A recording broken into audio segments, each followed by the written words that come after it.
You won't believe what happened to my wife and me. It started as a normal day by the pool, just some quiet family time, but things took a sudden and shocking turn.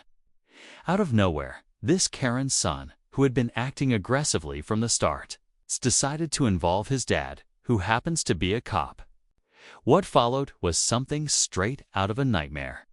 Her son accused my wife of something so outrageous that it pushed his father to step in and try to kick her out of a pool that she owns. Yes, her own pool. The nerve of these people was unbelievable.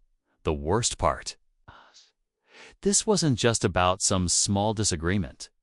The son's behavior had a clear, unsettling edge, and when his dad sided with him, saying that his son deserved it, everything became so much darker.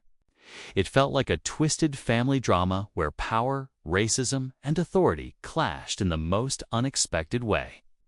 You start to wonder, how could a father, a man sworn to protect, take sides so blindly?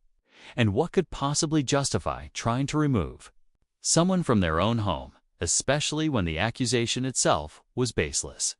This story isn't just about a pool or a petty neighborhood feud. It touches on bigger issues: ageism, abuse of authority, and the frightening way some people use their family ties to intimidate others. As you hear what happened next, you'll see how things spiraled out of control, how my wife stood her ground, and how this family's toxic dynamics revealed so much more than anyone expected. But I won't spoil the whole story now. Just know this: what started as a peaceful afternoon ended with us questioning everything about justice and fairness in our own community. Stay tuned, because what happened next will leave you stunned. To understand how things got so tense, you need to know a bit about the neighborhood and the people involved. We moved into this community because it felt safe and friendly a place, where neighbors looked out for each other. But sometimes, beneath the surface, tensions simmer quietly. The Karen and her family had lived here for years, but from the moment we met them, something felt off. Her son was loud and confrontational, always stirring up trouble. But we tried to stay out of it, hoping things would calm down. My wife, being the kind and patient person she is, tried to keep things civil. She was never one to start fights or cause drama. But when this family started targeting her, it became clear they had deeper issues. The son's comments weren't just rude, they carried a heavy tone that felt rooted in something much darker. It wasn't just about a pool or a simple disagreement anymore. It was about respect, power, and control. The fact that the father was a cop added a whole new layer to the situation. We had hoped that being a part of law enforcement meant fairness and protection. But when he showed up at our property, siding with his son without hearing our side, it shattered that trust. It raised questions we hadn't thought to ask before. How often does personal bias affect those who are supposed to enforce the law? That day by the pool, when the father demanded my wife leave, everything felt surreal. The neighbors watched, some confused, others whispering, but no one stepped in. It was like the whole street was holding its breath, waiting for what would come next. And trust me, this wasn't the end of it. The tension didn't fade, it only grew thicker. There's so much more to this story, layers of conflict and hidden truths that you wouldn't expect.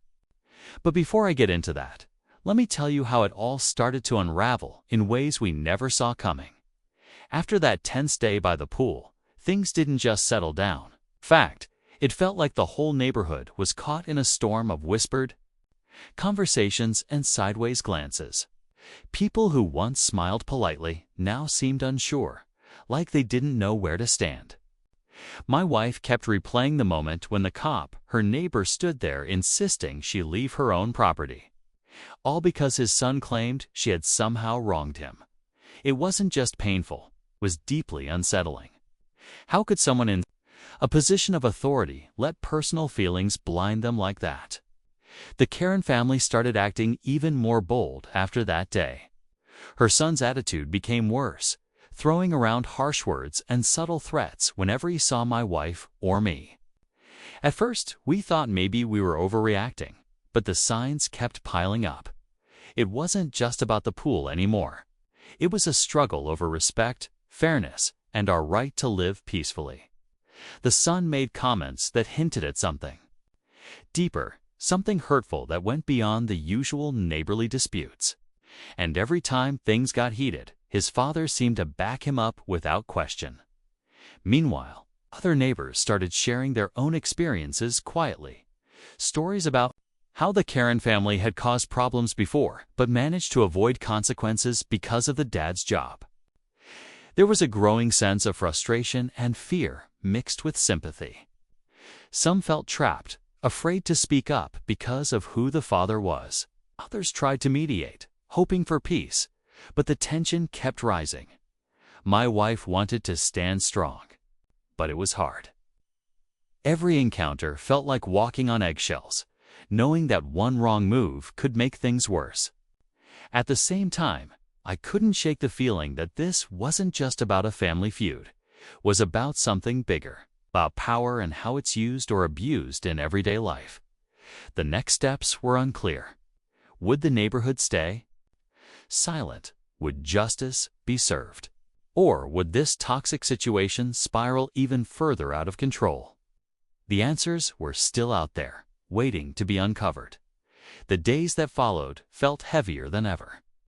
Every time we stepped outside, the air seemed charged with quiet hostility. The Karen family's son wasn't just acting out in small ways anymore. His words grew sharper, his actions bolder. One afternoon, while my wife was outside near the pool, he appeared suddenly, blocking her path, eyes blazing with anger. Said things no one should ever hear, words laced with prejudice and hate that cut deep. It wasn't just about a disagreement anymore. It was clear there was something darker festering beneath the surface. What made it worse was knowing his father was watching from nearby, standing silent but clearly approving. The man who swore an oath to protect and serve was now standing beside his son, as if that gave them the right to intimidate us, to push us out of our own home. My wife's courage was tested in ways she never imagined, and I could see the pain in her eyes every time they crossed paths. The neighborhood had become a battlefield, and we were trapped in the middle. Neighbors started taking sides, some quietly siding with us, others too scared or unwilling to get involved. Rumors began swirling about the family, their past, and how their power seemed to shield them from consequences. It felt like we were fighting not just for our home, but for justice in a place where it was slowly slipping away. One evening, tensions finally reached a breaking point. A heated argument erupted between my wife and the Karen son right outside the pool area. Voices rising, attracting attention from neighbors watching from behind curtains and windows. The father showed up again, this time more aggressive, his presence making the atmosphere electric, like a storm ready to explode. In that moment, everything hung in the balance. Would this confrontation bring resolution or ignite something far worse? The answers weren't clear. But one thing was certain: the conflict was about to reach its most intense and dangerous stage yet. What happened next changed everything. Just when we thought things couldn't get any worse, the situation took a shocking turn that no one saw coming. After that explosive confrontation, we hoped the tension would finally ease. But instead, the Karen family's son went even further this time, dragging others into the conflict. Suddenly, rumors started spreading that we were the ones causing trouble, twisting the story in their favor. It felt like the tables had turned and the neighborhood's eyes were shifting, uncertain who to believe. But the real shock came when the father, the cop, decided to take official action. Not against his own son, but against us. We received an unexpected visit from law enforcement officers, citing complaints we had never been formally told about. The accusations were vague but serious, implying that we had somehow provoked the entire incident. It was hard to process how quickly the narrative had flipped and how authority was being used in a way that seemed deeply unfair at that point. The conflict wasn't just personal anymore, it had escalated into something far bigger. Our right to enjoy our own home, our safety, even our reputation was now under attack. The Karen family had weaponized their position, turning what should have been a simple neighbor dispute into a battle for justice itself. Meanwhile, whispers among other neighbors grew louder, some expressing fear about speaking up, others sharing their own experiences with the family's aggressive behavior. It was clear this wasn't an isolated incident, but part of a pattern hidden beneath. The calm surface of the community every day brought new challenges, and the pressure was mounting. We were caught in a web of accusations, power struggles, and deep divisions. The question looming over us was terrifying. Would the truth come to light, or would the abuse of power win? The story was far from over. The next chapter would bring even more unexpected twists, ones that would test everything we believed about fairness, justice, and standing up for what's right. The day everything came to a head was one I'll never forget. After weeks of tension, accusations, and fear, we decided enough was enough. We gathered evidence, videos, messages, and statements from neighbors who had witnessed the harassment. My wife stood strong, determined to fight back not just for ourselves, but for anyone who had ever felt powerless in the face of abuse. When we presented everything to the local authorities and community leaders, the atmosphere shifted. The Karen family's son couldn't hide behind his father's badge anymore. The truth, laid bare in black and white, showed the pattern of intimidation and false claims. It was a hard moment for the father too. His role as a cop conflicted with the reality of his son's actions and his own choices. In the end, the authorities took the complaints seriously. The son faced consequences for his behavior, and the father was put under scrutiny for his inappropriate involvement. Our neighborhood finally began to breathe again, the weight of silence lifting as people realized standing up mattered. But just when it felt like the story was settling, there was one last twist. The Karen family suddenly decided to move away, but not quietly.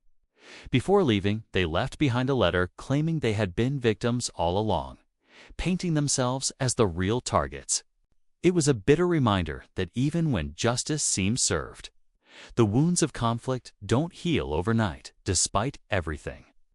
My wife and I found strength in each other and in the support of neighbors who had stood by us. Our pool, our home, became a symbol not just of what was fought for, but of resilience in the face of unfairness.